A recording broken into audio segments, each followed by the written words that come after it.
If you've ever dreamed of flying to Thailand to train Muay Thai, you've probably asked the same question that everybody does. How much does it actually cost? I'm not talking about just the flights and gym fees either. I mean the full fucking picture. Visas, scooters, training gear, tipping your trainers, even bottled water when you're sweating through 3 shirts a day. Now in this video, I'm breaking down exactly what you should budget for in 2025 and beyond, whether you're coming for 2 weeks, 2 months, or a full 3-month traincation. Now quick background on me.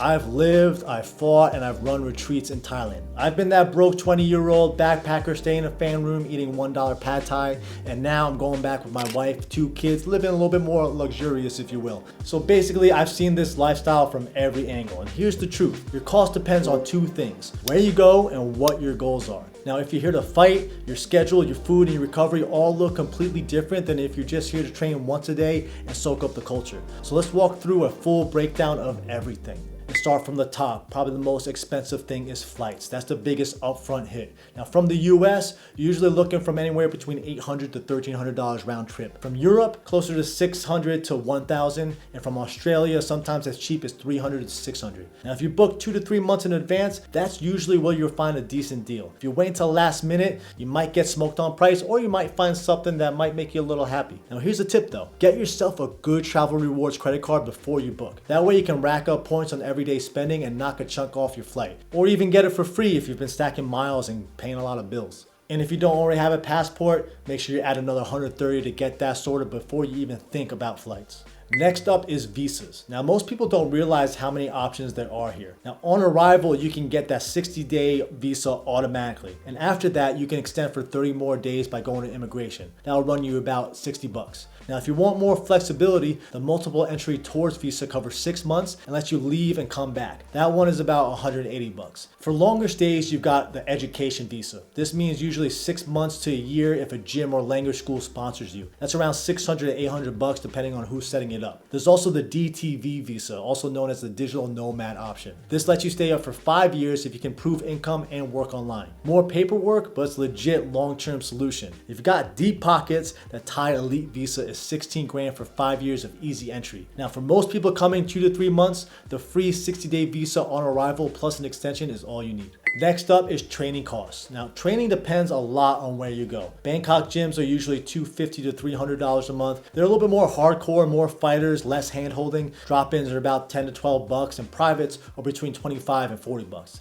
Phuket is the Disneyland of Muay Thai essentially. You got Tiger, Sinbi, Revolution, big facilities, foreigners everywhere, UFC fighters walking around, but you're gonna pay for it. Training there runs a little bit more expensive, $350 to $450 a month, with privates ranging between $40 and $70. Koh Samui is more chill, but still tourist friendly. This is where I spend most of my time along with Koh Phangan. Pricing depends on the gym, but between $250 to $350 a month. Privates around $30 to $50. It's a nice middle ground between Phuket's chaos and Chiang Mai's quiet. Speaking of Chiang Mai, it's by far the cheapest, except for rural Isan if you want to go out into bumfuck nowhere. But Chiang Mai is $200 to $250 a month. Privates between $20 and $30. Slower pace, cultural vibe, real Thailand life, and a lot easier on your wallet. So on average, budget around $300 a month for training, and if you stack in privates, plan closer to double that. Now let's talk about accommodation, because your bed can make or break your experience. Now the cheapest fan rooms or guest houses run between $200 and $300 a month. Now if you want air conditioning, which I recommend, and a studio near your gym, it's closer to $400 to $600. Villas or Airbnbs with a pool,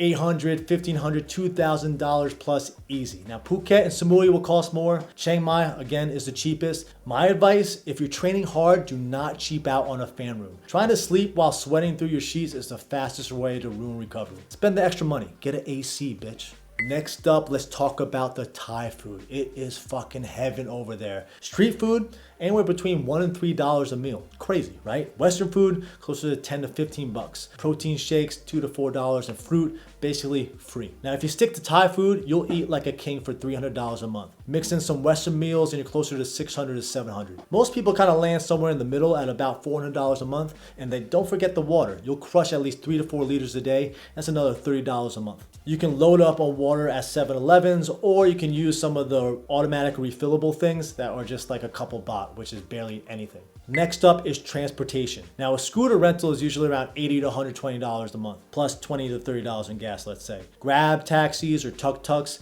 they can rip you off, but they typically run between $5 and $10 per trip depending on where you're at. And let's be real, scooters are crazy, all right? I see so many people wipe out with all the road rash, so be prepared. Make sure you get your motorcycle license or at least try test driving a scooter or two before you go to Thailand. Don't pretend like it's a fucking game. It's not. A lot of people have ended up with really bad horror stories because of motorbikes. Is it easy to get around? Yes. Is it dangerous? Yes. So just be fucking safe. Now let's talk about recovery and health. Massages. I fucking love massages. You can call me a massage connoisseur if you will. They usually range between $8 to $15 an hour. Now if you're training hard, you'll want to get at least one, if not 2 or 3 a week. That's $100 a month. Now add in laundry, it's about $1 a kilo, and if you're sweating through 3 outfits a day, plan around like $50 a month. Add some protein to the mix, maybe another $50 to $70, and bring your own if you're really that picky. And it's usually a little bit cheaper if you bring your own as well. Now training gear is another hidden cost. Gloves, $40 to $80, shin pads, $40 to $80, shorts. You'll probably load up on those, so $20 to $100 depending on how much you want.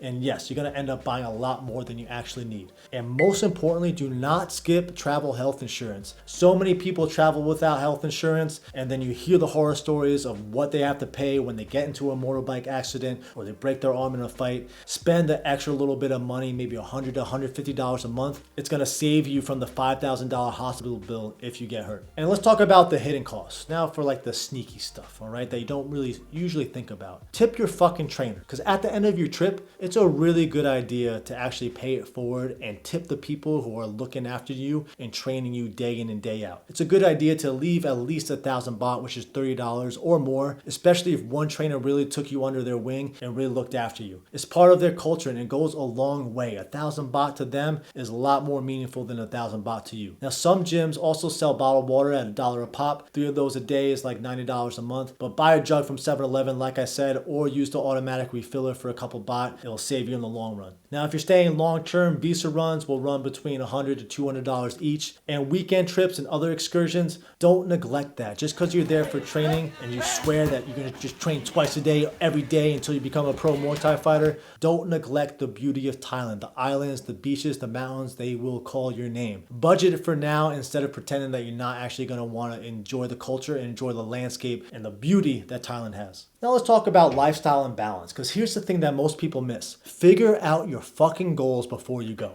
If you're coming to fight, you'll train twice a day, eat as clean as you can, and most likely live like a monk. And you'll be fucking tired. You'll be napping a lot, which is why the AC room is super important. Now, if you're just here to experience Thailand, 1 session a day is plenty. You'll feel better, recover better, and actually enjoy the trip as a whole. If you're coming with family, like I am this time around, balance is everything. That's the camp I'm in. 1 hard session a day, then trade off with my wife, hang out with the kids, and still enjoy the beaches, get some massages, eat some good food, the whole experience. Obviously, there's no one right way to do this, but knowing your goals up front will save you from burning out or wasting your hard-earned money. Now let's go over some sample budgets, right? Let's start with the bare bones budget. This is a fan room, Thai food, training once or twice a day. It's around $2,000, $2,200 a month, including flight. If you want to live a little bit more comfortable, aircon room, some Western food, scooter, massages, a few privates, aim up to closer to $2,800 to $3,000 plus. Now, if you're looking to live luxury in a villa, multiple privates, Western meals every day,